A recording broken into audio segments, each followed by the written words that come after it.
ওরা আমাদেরকে দেখতে চায়, আর আমরাও ওদেরকে বলতে চাই যে বাংলাদেশের জনগণ ওই ধরনের হুমসিকালী কোনো বক্তব্য আমরা মেনে নেব না ইনশাল্লাহ।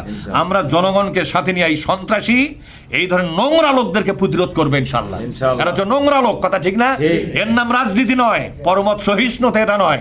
যে কোনো দল যে কোনো লোক করতে পারে, তাকে হুমকি দেওয়া লাগবে কেন? কেন দেওয়া লাগবে? এই দেশ কি তোর বাপের? এই দেশের আসল মালিক আল্লাহ, কথা ঠিক না বেটি? এই দেশের আসল মালিক কে? ৭১ সালে এই দেশ কি কোনো দেশের নামে লিখে দেওয়া হয়েছে কোনো দলের নামে? তো কোনো দলের নামে লিখে দেওয়া হয়নি, তো একটা দল কি জানে গায়ের জোর দেখাবে? যে কোনো লোক যে কোনো দল করতে পারে না, তাকে হুমকি দেওয়া লাগবে কেন? আমার চাই সেই দলের লোক কম দেখে তাকে হুমকি দেয়, তাকে হাগান লাগবে ওঠি? কি বলেন তো? দল ছোট কিন্তু ইসলামী দলের আসল মালিক আছে না নাই? তার ক্ষমতা কি কম না বেশি? অনেক বেশি। আল্লাহ তাআলা বলছেন অকাফুনি, শুধু আমাকেই ভয় করো, আর কাউকে ভয় করার দরকার নাই। সবাইকে সোজা করার ক্ষমতা কার আছে? জোরে বলুন। আল্লাহর আছে। ইন কুনতুম মুমিনিন, শুধুমাত্র আল্লাহ রব্বুল আলামিন বলেন আল্লাহকে ভয় করে তারা যারা সত্যিকার ইমানদার। যারা সত্যিকার কি ইমানদার? সত্যিকার ইমানদার যারা, তারা শুধুমাত্র কাকে ভয় করে? আল্লাহকে ভয় করে। তাহলে আমরা কি বুঝলাম? ইন কুনতুম মুমিনিন মানে কি বলেন তো?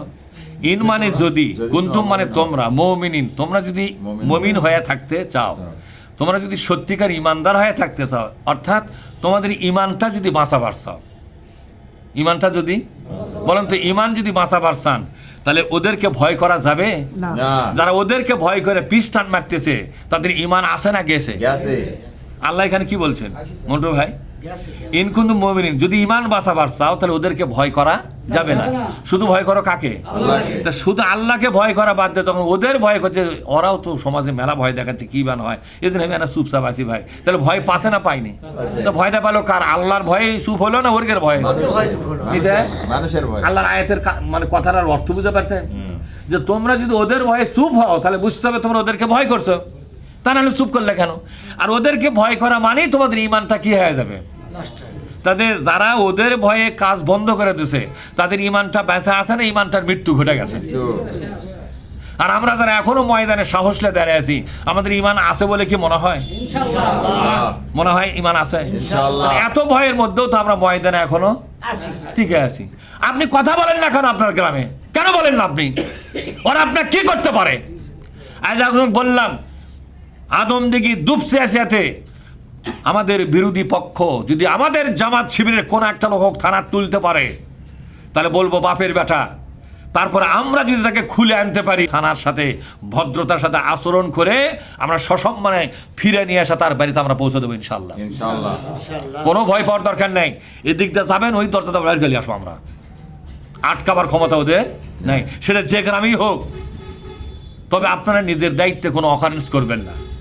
যদি প্রমাণ হয় অকারেন্স করে ফেলাছি, নিজে ইচ্ছায় কাউকে মারধর করেছেন, এই লোকের পিছনে তো আমরা সময় দেবো না। আমার কথা বুঝতে পারছেন?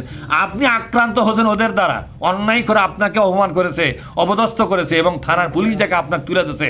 এরপর অপেক্ষায় থাকেন, আপনার থানার ওই গরদের মধ্যে বেশিক্ষণ থাকা লাগবে না, কিছুক্ষণের মধ্যে আমাদের সাথে সাক্ষাৎ হবে আপনার, ইনশাল্লাহ বলেন। সাক্ষাৎ হবে, শুধু এই সাক্ষাৎ নয়, শুধু দেখা হবে। এরপর অফিসে বসে থেকে আপনার খুলে নিয়ে বার করে না, তারপর আমরা চলে আসবো ইনশাআল্লাহ। কোনো চিন্তা করার দরকার নাই। জামাত শিবিরের লোক রাজাকার নয়, চোর নয়, ডাকাত নয়, বদমাইশ নয়, কিচ্ছু নয়। এরা হচ্ছে আল্লাহওয়ালা মানুষ। ঠিক যেরকম কি মানুষ এরা? আল্লাহওয়ালা। এদের পিছনে কোনো চুরি চামারির কোনো ইয়া আছে না। আর সামাজিক কোনো অপরাধ করে এরা, সোশ্যাল ক্রাইম যাকে বলা হয়, করে এরা? করে না। তাহলে এরা ভালো মানুষ কিনা? তাই এখন অবশ্যই ভালো মানুষ।